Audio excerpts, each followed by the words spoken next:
Hey guys, welcome back to another installment of Dynasty in 30. This is a show brought to you by Fantasy Now Plus, courtesy of Finns Talk Sports Network. You can find this episode on Finns Talk Sport Network Extra.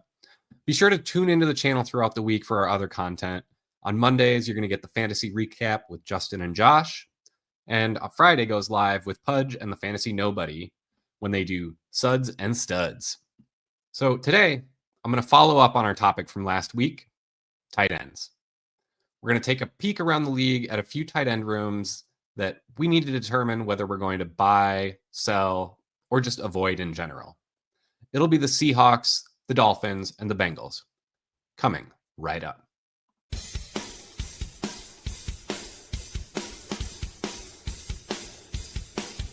You're watching Dynasty in 30, only on Fantasy Now Plus.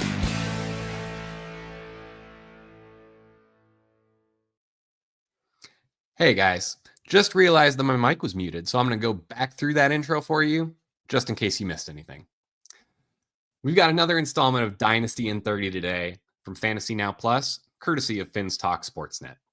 Make sure you tune in throughout the week. You'll get on Mondays the fantasy recap with Josh and Justin, and on Fridays, Pudge and the Fantasy Nobody go live with Studs and Suds. Today, I'm following up on our topic from last week with tight ends. And really, it's more of a should we be buying, selling, or avoiding the room in general? We'll be talking about Seattle, Miami, and Cincinnati, all of which have pretty questionable tight end rooms at the moment, especially with some of the recent news. Before we get started with tight ends, though, I do want to give a quick recap of all of the storylines that have come up through training camp earlier this week. Stefon Diggs is cleared to practice. He looks good to start training camp. It's wheels up for Diggs, and frankly, he's a great buy for any contending teams looking to bolster their receiving core, cheaply for a run at a championship. He's a great option if you need that little extra something just to add some depth and cover in case you're a little bit thin. Juwan Jennings out in San Francisco appears to be their only healthy wide receiver. He does want to get paid, so there's a little bit of a threat there. But Purcell and Ayuk aren't ready to practice, and it sounds like a significantly shorter timeline for Purcell than Ayuk. I'd be sending out offers for Ayuk anywhere, especially where I'm rebuilding, and just looking to hold all of those shares while he finishes his recovery, because you're going to see he will come back and he will produce just like he did before. Justin Fields left practice earlier on a cart due to a dislocated toe. All signs are pointing to this being a minor setback, as he was back out on the practice field the next day. I don't think there's anything you need to take from this other than just understand that it's a little bit dangerous having a running quarterback. Darnell Mooney did injure his shoulder, and he's going to miss most of training camp. To compensate, Atlanta signed DJ Chark to fill in for Mooney, and I view that as a straight one-for-one replacement while Mooney recovers. Frankly, you can just expect that offense to lean more heavily on their stars, Bijan, London, Pitts, until Mooney's ready and ready to go. Joe Mixon is going to miss some extended time with a nagging foot injury. This is new today. The Houston front office views Joe Mixon as their workhorse, even with the addition of Nick Chubb.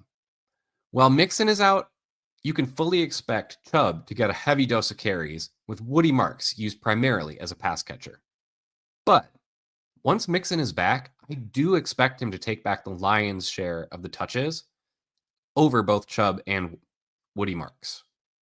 So I would really monitor the news here, see if you can get a better idea on the timeline. If we're talking, miss the first couple weeks, I would absolutely go out and be buying Joe Mixon. His role is going to be solid when he's back. The problem is, if this is an injury that really drags out and goes all season, that's where we run into problems if you're trying to contend. If you're not trying to contend, go out and buy him now, because people are going to be worried about that injury. And frankly, when he is healthy, it is clear he is the workhorse back in Houston. And finally, one last story today. Treylon Burks fractured his collarbone in practice, and he's going to be out for a while.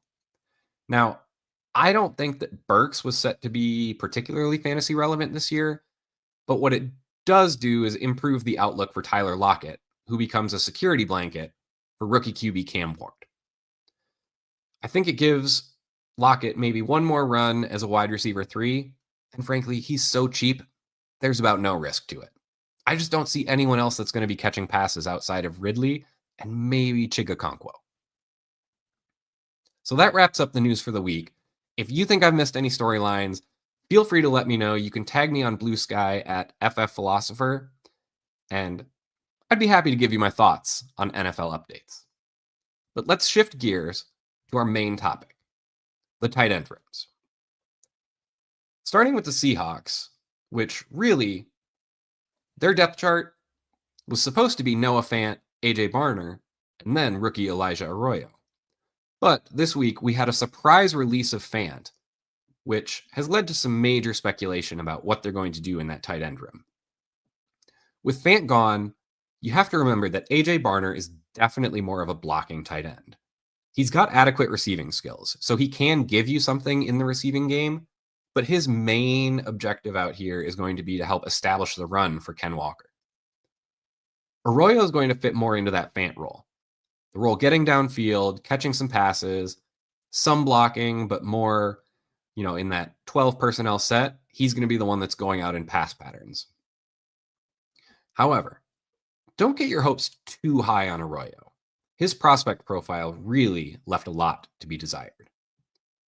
I just want to point out, he had a sub 10% reception share while he was competing with Xavier Restrepo and Sam Brown. Now, you probably know who Restrepo is, but he's not expected to be fantasy relevant this year, and you may not even know who Sam Brown is.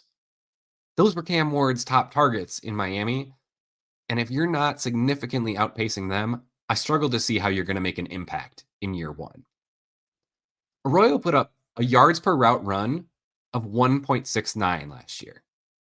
Just to give you some context, the top tight ends in the class, Colston Loveland and Tyler Warren, they were at 2.67 and 2.91.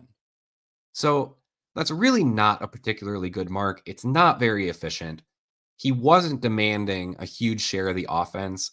I'm just not sold that he's going to be the answer to the receiving game in Seattle. Now, he had an avoided tackle rate of only 0.09 per reception. And again, that's pretty low for what we want. We'd really like to see that be more in the 0.2 range, about twice as high. If I add all of this up, really, a lot of the closest comps I could find in my database, they're guys that maybe gave you something, but never really panned out to be the true fantasy difference maker tight end that you were looking for. In this instance, we're looking at guys like Austin Hooper, Hayden Hurst, Chris Herndon, Tyler Eifert came up, which he had a good stretch as, that touchdown maker in Cincinnati for a while. But realistically, he never really put it together to get that really strong tight end season. He was either catching touchdowns or getting injured. So I'm viewing Arroyo as really, really likely to have significant growing pains as a rookie. I expect the opportunity to be there for a decent role, but that also is going to mean added pressure and defensive focus. The best hope is really that Ken Walker gets the running game rolling and can open up play action for Arroyo. He's really going to thrive if he can get into some intermediate routes with linebackers and safeties having to shift their position after adjusting for a run fake. I'd fully expect this to be about a 12% target share, which isn't terrible, but also isn't towards the top of the tight end spectrum. We're talking in the range of 40 receptions, 400 to 500 yards, and a few touchdowns. It's solid numbers for a rookie tight end, but it's not great if you're looking to compete. He's definitely worth an early round 3 rookie pick in Superflex, or if you're in 1 QB, late second round. I expect him to get there, but this isn't the year for him. Now again, AJ Barner is more of a blocking tight end. He's really going to be helping to seal the edge in the run game to help spring Kenneth Walker. His role is really going to be leaking out off of those blocks, just enough to keep the defenses honest. He's going to be involved in the short passing game, and he's got decent hands for that, but he's not a game breaker. He's just going to be trying to find space in the flat or sit down in an open zone to show Darnold his numbers, take the 5, 6, 7 yards, whatever's there, fall down, and get to the next play. I'd look for about a 6% target share there, good for 20-some receptions and about 200 yards. Nothing really to write home about there. If we move on from the Seattle room, let's go to the other coast, all the way down to Miami. This offseason, the Dolphins traded Jonnu Smith to Pittsburgh. He vacated 109 targets. That's a substantial offensive role. To fill that void, Miami did bring in noted rapper Darren Waller, and they did sign Jalin Conyers as an undrafted free agent from Texas Tech. There's no nice way to say this, but I'm not targeting this room. They just don't have it this year. Darren Waller is 32 years old. He's coming out of retirement after missing the entire 2024 season, and even in 2023 when he was playing, he missed about half the year to injury. It has been a long time since we've seen good Darren Waller. I'm just not sure that guy exists anymore. I'm thinking Miami's just looking to put someone out there who has a reputation to see what defenses are going to do and try and keep them honest. I just don't see that he's going to get all that much of an opportunity, or even if he does, that he would be that effective. I fully expect this to be a situation where they just shift targets to their more reliable weapons. Remember, you still have Tyreek Hill, Jalen Waddle. Devon Achane is a great pass-catching back. He actually does a lot of damage through the air rather than on the ground. So I think that's what you're going to see is a shift away from the tight end room in general. And I don't think Waller is someone that you're really going to want to target. I know he was on the waiver wire, and you probably saw people spend a bunch of their fab on him. I certainly saw some people spending up to 50%. In one league where someone was tight end desperate, it's actually a 2 tight end premium league. He did go for the full fab budget, which, hands off, like good for that owner. I'm glad they were able to get a tight end, but that's probably not going to be a winning strategy. The guy that I do want to keep my mind on in this room is Jalin Conyers, that undrafted free agent. He is a player that my tight end model was actually sneaky high on. Well, to really fit the profile that I'm looking for, he needed to get better draft capital. Remember, he was an undrafted free agent for a reason. But he hits all of the athletic markers that I'm looking for that have been proven to help identify star tight ends. He registered a 103 speed score, which we're looking for at least a 102. So that's where we're compensating for weight. So bigger tight ends don't have to run as fast to have a good speed score. But when you're a smaller guy, you better be able to run. That's what it does to really level the playing field. He meets that threshold, no problem. In terms of a vertical jump, he hit 35.5. That's really solid. It's a number that you can go out there, have someone throw up a 50-50 ball in the red zone. Maybe he comes down with it in the end zone. His broad jump, 121 inches. We're looking for something above 117, so he cleared that, again, fairly easily. The agility drills, which in my mind are really where I like to focus, his 3-cone drill was under 7 seconds when I'm looking for under 7.15 seconds. And then his short shuttle was 4.27, where I'm looking for under 4.32 seconds. So every single athletic marker there, he met. It wasn't a situation of we need to compensate. Well, he almost made this one. He didn't quite make this one, but he makes up for it. He hits everything. Okay, he is athletic enough to be a star tight end in the league. The question is really going to be, does he have the hands? Does he understand the role? And how well does he develop? He's a guy that is definitely on my stash radar in Dynasty.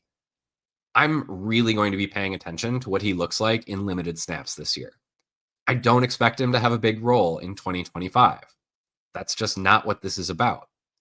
But if you're looking for a guy who you might be able to get for next to nothing, I mean, he might be on your waiver wire right now. In fact, he probably is. So go out and look if you are tight end needy. I think if he flashes at all, if he shows any downfield receiving ability, I'm going to be scooping him up everywhere and just sitting him on the end of my bench. I'll see what happens with Darren Waller this year, but I do not expect him to be back. We'll see if Miami does anything else to address the position. But I think Jalin Conyers might be the future there. Even though he doesn't have the draft capital, he's got all of the skills necessary. Now, let's shift over to Cincinnati. This is one that people are going to feel a little iffy about. You got the Bengals, who, by all accounts, don't have a defense. Just straight up, they are going to try and outscore people this year. They're not paying Trey Hendrickson, who is actually out of state during camp. So that's not really a good look. They've been paying their offensive players. They've locked up Burrow. They've locked up Chase. They gave Higgins a contract. Even geSICKi got a 3-year extension. So what are we doing in this tight end room? You've got geSICKi as the established starter here. Okay. He's a reasonable player. I'm not going to complain if I have to roll him out. He's athletic enough. He's got the pedigree in terms of pass catching. I just don't think there's enough there for the tight end role in this offense to make him anything better than a replacement level player. I think Mike geSICKi will do fine. Just remember, he's the third target in Cincinnati's high-flying offense in 2024. And that's not going to change with Chase and Higgins around. He is under contract until 2027. So if you go out and get geSICKi now, you could have him for 3 more years. But note, if you look closely at his contract, the Bengals actually have an out after this year where they could cut him and actually save money against the cap moving forward. So there is a chance that this is his only year with the Bengals on this contract. I think you can expect pretty similar production to last year. It's enough scoring to not kill you, but he's not going to be a difference maker in your matchup from week to week. All right, he'll put up some games of 60 yards, score a couple touchdowns here and there, but he's not going to be one of those guys that puts up a 20-point performance to help dig you out of a hole. He's not a guy that's going to be getting you 15, 16 consistently every other week. It's going to be, 8 points here, 7 points there, enough that you're not falling behind too much. And then when he scores a touchdown, maybe you get an advantage at the tight end spot that week. The bigger storyline that I'm going to be watching from the Bengals this year is the recovery of Eric All, which you really don't even have to tune into their games for. He's coming back from an ACL tear in his right knee for the second time in the last 2 years. He's likely out for the entire season. However, as a fan of the Iowa Hawkeyes, I got a close-up look at All for the short time he was with the Hawkeyes after he transferred from Michigan. I can confirm that had he been healthy for any of that athletic testing in the NFL Combine run-up, he definitely would have hit all of my athletic marks that I'm looking for that we just discussed with Jalin Conyers. He would have been a guy that would have earned the right draft capital, would have shown the athletic testing, and he would have been a priority target. Unfortunately, he wasn't healthy. He was coming off his own ACL tear back from his senior year of college. All right, so he doesn't get the draft capital. He comes back, starts to flash with the Bengals last year, tears his ACL again. Unlucky. I know there are people out there who are going to say he can't stay healthy. Injury prone, gets thrown out. I don't buy into that. I think if people come into a season healthy, I'm not worried about them getting injured. It might happen. It's a physical game. That's just kind of the nature of it. But right now, he's going to have a chance to get fully healthy this year and then come into 2026 fully healthy with an aging Mike geSICKi in front of him. And he has looked very, very, very good as a pass catcher. All right. If he comes out, has a great offseason, the Bengals very well may look at geSICKi's contract and decide they do not need to keep geSICKi around. They can cut him, save some cap room, maybe find a way to pay some of their defensive players. Who knows? Eric All is one of those players, though, that you want to be getting for cheap. He's almost free. You can get him for like a 4th-round rookie pick. All right. This is a guy who should have been going probably 2nd round in rookie drafts had he stayed healthy, that you can now get as a 4th-round pick. I don't know if you remember who you picked in the 4th round this year. Maybe you got lucky and it's someone who had an injury ahead of them. But year after year, those 4th-round picks just don't tend to hit. So feel free to send him away and get a guy who has the pedigree to actually turn into something. So that kind of summarizes the tight end look around the league for today. I do want to note for the Bengals as well, actually. Noah Fant did actually go and talk to the Bengals after he was cut. He did not get a contract offer. So if you are hanging on to those Noah Fant shares with some hope, it's not looking good. I would probably start taking what you can get for him. He's just, his play has dropped the last couple of years. He's just not the player that they thought he was going to be, which is why he's now unemployed. So don't hold out hope there. I think turn around, get what you can get, cut your losses, and move on. Just, take a shot on some of these younger guys. I do want to talk a little bit, though, about tight ends because I've been doing some research on the side here. I know I've been talking about tight end profiles and looking at what you need to hit from an athletic standpoint, markers that you need to hit from a production profile, that type of stuff, to come up with like a safe tight end prospect profile. What I've noticed is you really need to start grouping these players by archetype. So if you think about tight end play, I was kind of mentioning earlier with Seattle, you've got AJ Barner, who's more on the blocking side of things. And then you've got Arroyo, who goes more downfield. But what about the guys that don't go downfield and don't block? You still have that group that can get open and has great hands. They're reliable. They catch the ball. They give you those receptions. They're good in PPR, but they're not necessarily going to be putting up huge games with huge receiving totals. They're going to be the ones that sneak into the end zone a couple times when they're not the focus of the defense. Their quarterback's going to trust them. I'm going to have some work coming out that's going to show you the differences in the profiles depending on what you're looking for.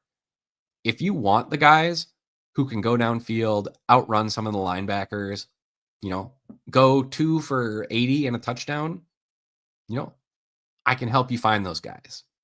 If you're looking for guys who can just get upfield, find the soft spot in the zone, catch 5 or 6 balls a game, I can help you find those guys too. It's really good. The main difference is just what athletic skills you're looking for. If you want to go downfield, you got to have some speed. If you can't outrun players, it's not going to happen. You got to either be able to outjump them then, which is a tough skill in the NFL, or you got to find ways to get open with your agility. That said, these possession receivers, all you need to do is have a lot of agility, some short area quickness. Get open quick, your QB hits you, make the catch and fall down. It's not flashy, but hey, a catch is a point. That's all you got to do. At 5 or 6 times, fall into the end zone once, you're good to go for that week. Jamie's out here spitting some facts. We got a good one. AJ Barner was 2nd in touchdowns for rookie tight ends last year. I did not know that, actually, so thank you for pointing that out. I am a little bit surprised. I'm kind of wondering how much of that was due to Noah Fant struggling. I know the Seahawks do run an offense that can be pretty good for the tight end, and they do have some opportunities this year. But, yeah, he's following it up. It is only 3, so it's not a super impressive number, but hey, I mean, anytime you can get your name up there as 2nd in something, sounds pretty good. So, let me get back on track there. One thing as I look through this, do want to talk through some of the other guys that I have been kind of targeting this week. One of the things in Dynasty, you have to stay on top of the market because things are going to fluctuate. And that's really where you can make or break your Dynasty rosters. If you can get ahead of the game, get some guys before they start gaining steam, that's really where you can make your bread. One of the big things, we talked about news earlier with Treylon Burks going down. Now, people are going to laugh and, at my suggestion of Tyler Lockett, but I think you can get him very, very cheap. Watch for a couple weeks. He's going to be in there and he's going to be getting 50, 60 yards a game. Just that's who he is. He's going to catch balls. Cam Ward's going to trust him. And you can turn around and flip him as kind of that add-on to tier up when you need to at a certain position. So, when you need to get a better running back, you throw in someone who's okay for whoever you're targeting. No one's going to do that straight up. But they have a wide receiver injury. You throw Tyler Lockett on there. They say, okay, I can throw him into my flex. Like, that's something I can work with. That's how you get these deals done. And that's how you really reshape your roster is you take these guys that, no one really wants, no one's planning on using, but they're usable. And then you throw them into deals, nudge the offer up just enough to get people to accept. So another guy, I don't know if anyone's been watching the injury reports. Zach Moss is on the non-football injury list. I was already super high on Taj Brooks. You'll see me posting pics of the Taj Mahal all over Blue Sky. There's a reason for that. He is a very, very talented rusher. I think his opportunity is coming. Everyone is focused on Chase Brown in that Cincinnati backfield today. I don't know that we can necessarily trust Chase Brown over a full season. He was an okay prospect. Wasn't anything spectacular. Wasn't on my radar as a guy we needed to be targeting. Got into a good situation last year. He was kind of forced into that role. I think Taj Brooks is a guy who can come in as that secondary option and just outperform Chase Brown. I don't know if the Bengals coaches know what they have yet. I'm sure they have some idea. Obviously, they get paid to scout these guys. But Taj Brooks is one of those guys who can literally do everything you want a running back to do. Good in the pass game, good at run blocking. In my mind, give him a chance. He's going to get it done. All right, so I personally have been trying to sell off my Chase Brown shares at his current price. I'm not looking to, get everything out of him. He's already got pretty good value as people see what that Cincinnati offense can do. But I'm trying to get out of Chase Brown, move laterally over to someone like a Bucky Irving, who really outplayed his backfield mates. And then I'm turning around and trying to get Taj Brooks. I'm even trying to get him in our Fantasy Now Plus staff league from Justin, who's not really having it, but I'm going to keep working him. I'll give an update if I can get that deal done. But we are coming up on time today. So thank you for everybody that tuned in. Until next week, make sure that you check out our website at fantasynowplus.com. We're going to have posts for all of the training camp news, draft strategy, and articles, anything fantasy football related. You can find it on our site, and you can also find all of our socials in the description below the video. Until next time, I'm the Philosopher. I'll see you next week. Thanks for listening. Be sure to like and subscribe wherever you watch or listen to podcasts. We'll be back next week for more ways to win your league.